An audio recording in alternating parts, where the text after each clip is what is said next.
Hello everyone, welcome back to our new video. Masih game Dubaiที่หน่วยได้คำเดียวแต่สุดก็เตาระเกตตัวเนี่ยสิ่งที่เสียสิ่ง punishment อเมริกากว่าดูก็ชาติอเมริกาสิ่งชาติอเมริกาเลยเสียดูก็มันทัดเดอร์ก็มาชูสโตนี่เป็นล้อกันมัน punishment ไว้ด้วยดูมันจะจับไว้ด้วยดูกันโน้ตตัวเองสิเนี่ยดูยังใน excited สิไอ้ต่อsimaga okay toss wrong pass boost clear baru kalah OMG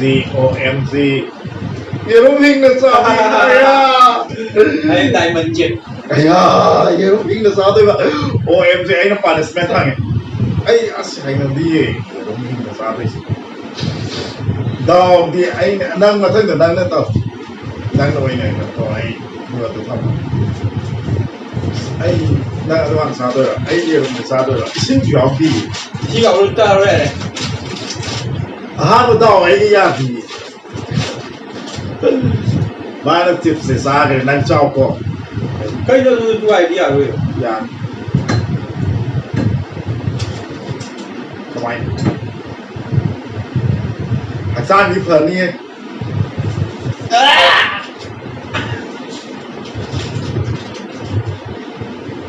Thế số bẹp hết Nói hay rất lệ Jim sana ba mi di am tan na tin Đây là đồ chơi. Đây là game sana ra đi chi mà Anh không có game. Nào to Cây nó bạch của Ra si mà stop Hello. Ai nan kan tôi ko Nag daw ya Sabori sabi bi aday to daw ya drama Oh aday good day Moro ani chabi. Right Moro ani Ay good day sa ke to today Ay moro ani chabi la. La Kana moro chaba mini na haw na sa gini ne si Ya, gente que no te reaction đi đâu thì Ay mo yung na dito na. ngoài đây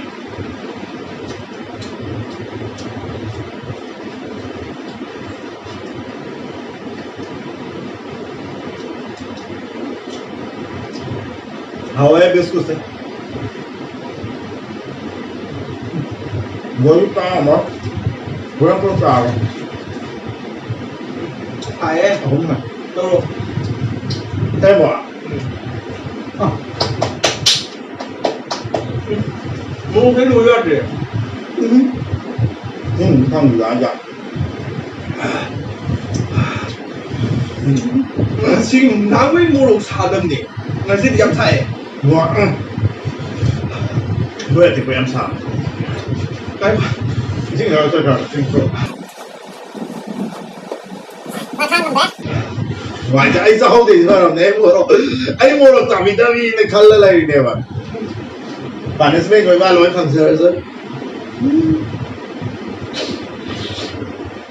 gà ba nâng hạt cái nào là cái nó Ai bộ sai đấy.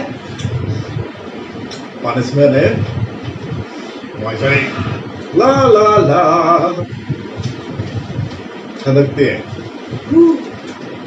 ai cái này ai ya makan manga ngô cái đâu à it is so easy Mua sai. makan manga ngô cái đâu à hầu cái quoi One. mà nộp à two anh đi ngô cái này quoi three three sugar này four last Okay. Tôi bật cái manga nó khác. Next number phải là mua phàm nhận này. nice. Caramba. Nggak lo, ay halos. Daw ya bibi. Yang gì?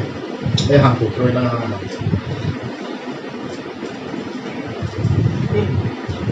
Oh, Jack. Litania cat. For me. This one, yeah. Nungdang imatil siya bit. Nungdang imatil siya bit pero alu ne. Nungdang gi mai punishment sune nungdang gi ko injang kong na ba gi mathian siam ba. Zik chungle na zik chak injang gi mathian siam doi ni em mayam. Ya, to siam da ro zik. Ai sao đó đây kìa. Hỏi đó. Học ra. Đấy.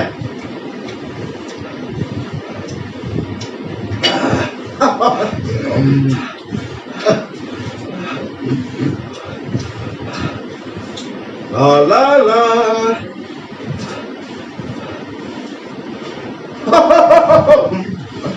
Bị điên rồi anh Hồng ơi.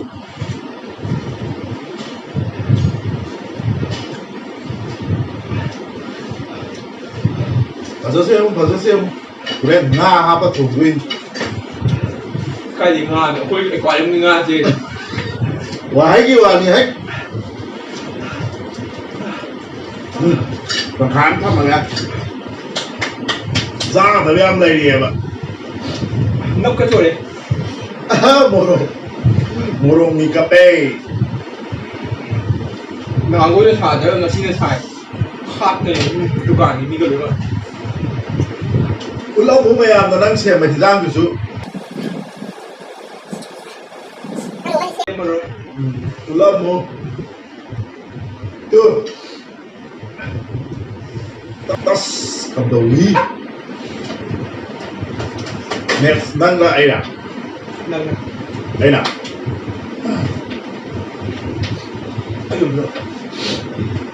Tôi ra. Yes. Let's keep coming. Thanks. Anh tả với nhỉ.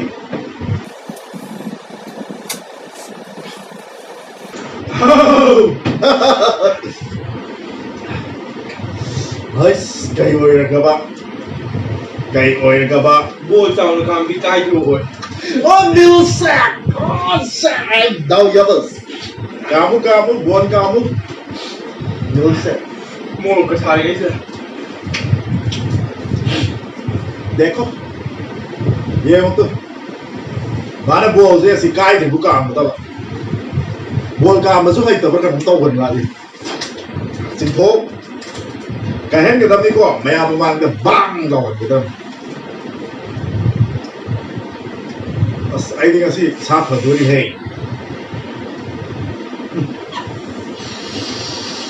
वाह सिर्फ office favourite है chocolate cake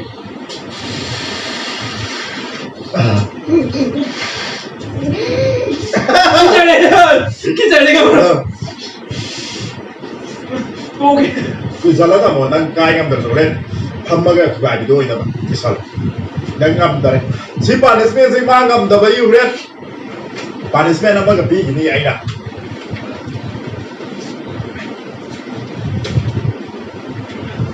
한무 지도 그래 봐 스나이퍼 타키게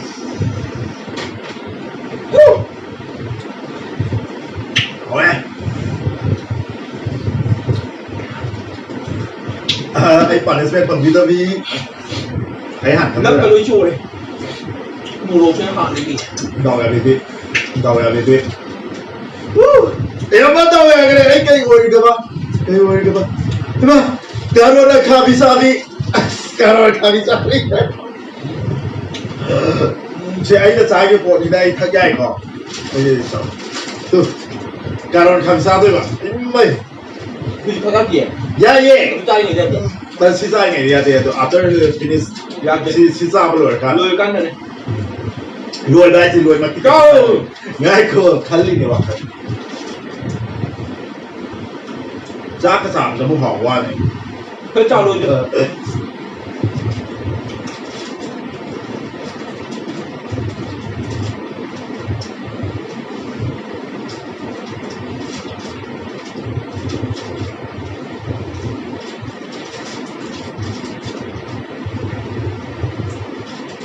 เจ้ารู้สึกคือจะรู้ยัง ข้าจะอัสจ้ากระสามจะยังไงคันเดียว มันต้องรู้ 뭐 철사 그래 또 나고 가발래 레이가 로이 타격처래 가만다라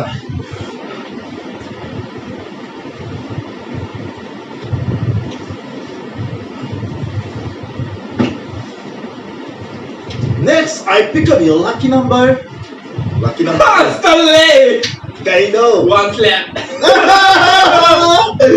Good day biscuit again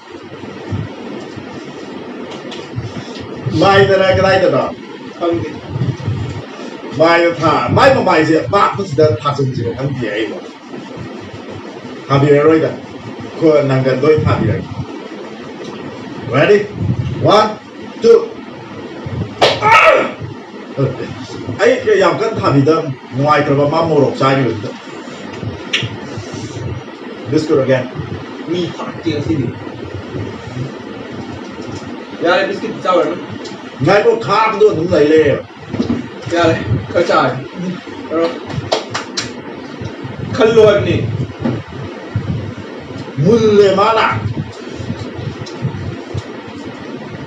ết giờ cái đồ ra nè ไล่บักเกิด ô là xí một tay tôi lên đây anh đi lại vật gì đi vật to เจ้านี่ไง tôi là xí một tay cái này cái nó gì kìa lại vật ta măngคุณนะกาปิโอ้เชื่อทั้งคนอาหารกาปนะไงคนนะทั้งคนเสียหายในเองคนนะ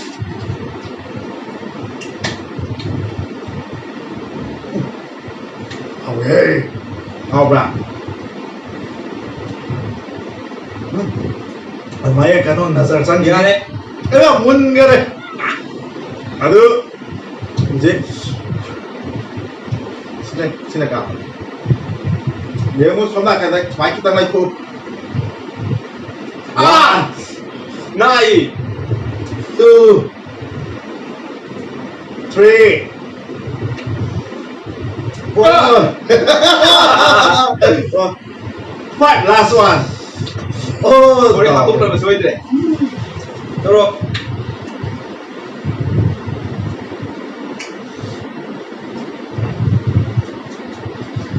Manis main kai lai dia. Garam kha bhi to tu kha lai dia. Tapla khare. Tapla khi mai ji. Ah. Matom da mai da kupa na thasa ba. Matom da mai da kupa na thasa ba. As thonda. Yar ba. Ready? 1 cân thẳng đi thẳng đi. Easy no one. Ya hai nay gì à tụi chị. Ready? 1 2 Cân thẳng đi rồi. Ready? 1 2 Dạ. Ấy da. Ấy là cái tâm nó thẳng đi kia. Ấy da. Ấy là cái tâm nó thẳng cái mà rồi, cái nó thẳng gì. Last day. Cái gì à? Hello, sister.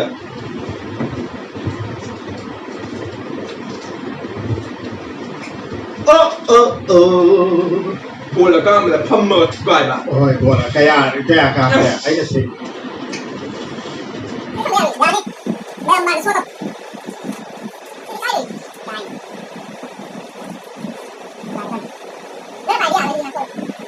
Nuốt cái gì cô? Cái đó hú gì mà kể về số phát tí cái gì? Đi rồi. 1 2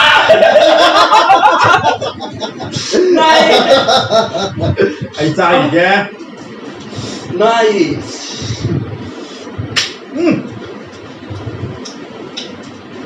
เอาไหมน้าให้ก่อนนะเมื่อไรยี่เป็นบวนช่วยไม่มีปานิสเมนต์ช่วยไปยี่มาเอาดิใช้ปานิสเมนต์มานะช่วยเนี่ยต้องอยู่ไปยี่บวนกามมาได้ไว้งำยี่ตับตัวไว้กามจอมนะกามมาใกล้กันเดียวอ่ะดูงำแต่ไปมาเอาสิไอ้เนี่ยปานิสเมนต์ปีนี้ปานิสเมนต์สิยังสเปเชียลเว้ยปะใช้ปานิสเมนต์ที่สิกัน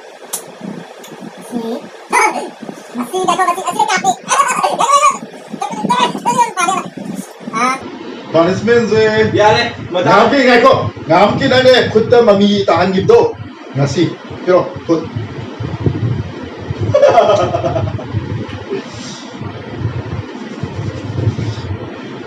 sidang tau bige la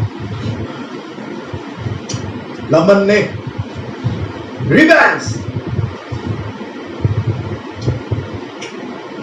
ready 1 2 revenge adu mayam koi video se nungai birabdi makhata na koi ngasi sa bagi video do hapsar ke adu su mayam na ming thabi yo koi si game se nungai birabdi mayam na nung comment section da dum hai biro nan ju hai ra mo like to biba, share to biba, comment to biba, kau biga nu. adu koi usi game thong ba sa bagi su adu makhata na dum hapsar ke ba thong mo di yaw sa dare adu sa ba yo ina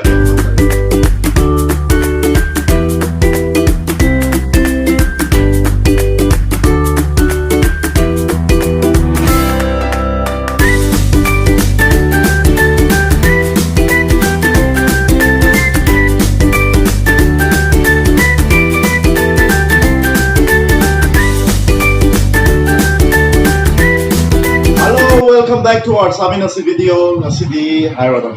Chicken thong ba, chicken thong eh. Chicken apa? Tu chicken thong ba. Chicken. Aduga chicken fry. Chicken fry. Aduga sina kano koi kai ba khong drum thong ba kano ka saburi ga. Sina beans rom ba. Sina koli Hawaii rom ba. Beans tu ni kai. Beans to koli Hawaii ma haina ba ti hai ni. Zik si zare nga ke kui ra bai matung da ne koi Sami Nasi se nam da kui ram ne adu nga si di chicken saning ba da es video na mo ra si ana the sauce point guys da na hapsa gi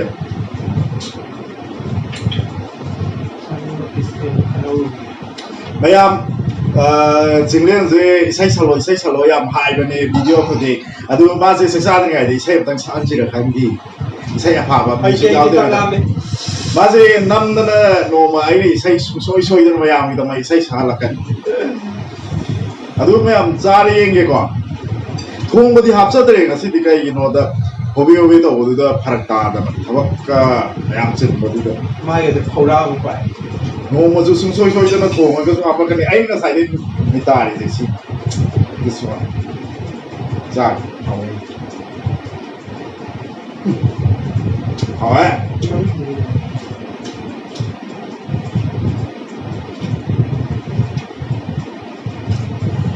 好不啦 好啊。 모럭 사닥도 하오 사닥디 모럭 얌 짜리 거 Yang ni mau tak, yang satu. 저마디 모럭 계속 사람 뭐해 아이니 모럭 사 이로마 두 스피로 이로마 그 boleh wa 이로마 두 얌 사니 니 Ini nak kau macam ni. Hai Sami, kalau ada dia ni aku tahu. Okey, ai dia mak. 이로마 얌 하오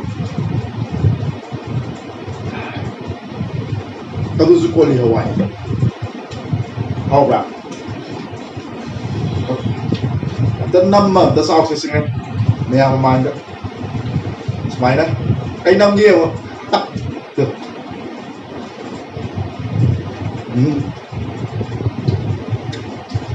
đó không bị tăng đi qua này Học rồi. ra anh từ tăng qua là gì à anh còn được anh thùng rút dòng mà bà hảo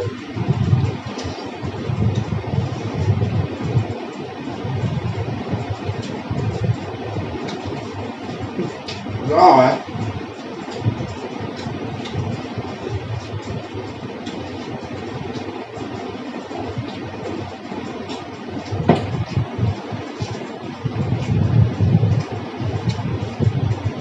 hảo em nào anh mua đồ không phải là mình cái gì không đi ô này tôi mua cái gì này ngồi tiệc dùng cho là cản đó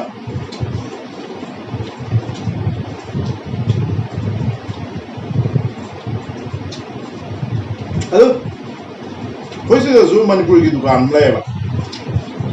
Koi ni, bukan pokok ni kamai tahu jam mau kasih jauh jam mau tu kan. Koi yum ni bawa ngari bulu salah tu orang, mathasa ngari jauh jadi kamai tahu tu ini kan.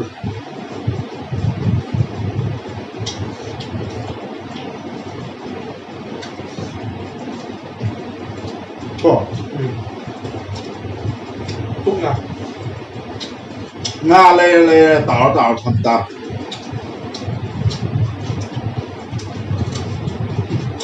Hả?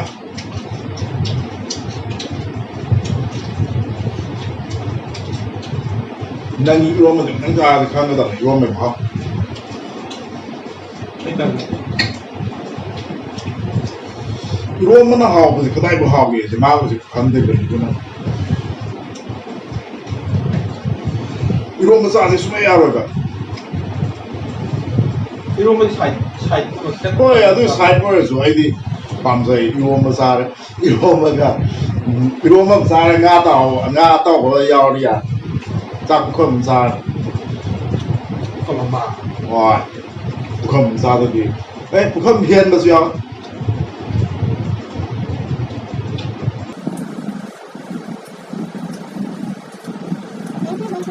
Hả?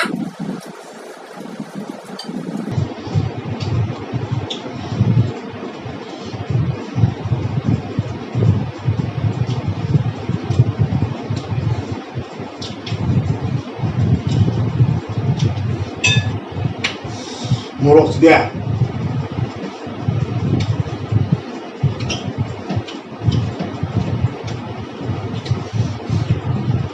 Hả?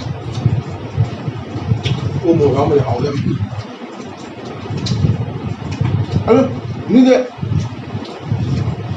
Umur đó giặc chân hai bên mi sule. Khuyên bạn là vấn đề à? Và đi ngà đồng ra tôi sao đi umur rồi sao ra kia? mua đồ thì mua đồ xa đi chắc ăn chẳng Ấy chứ, mua pha thì cũng không thật. anh đã hàng mua đồ gì thế Mua rồi ra bà. Anh đúng rồi. Tapi saya kau sih tahu apa sih asal itu. Sehingga kita siapa yang apa? Langsung.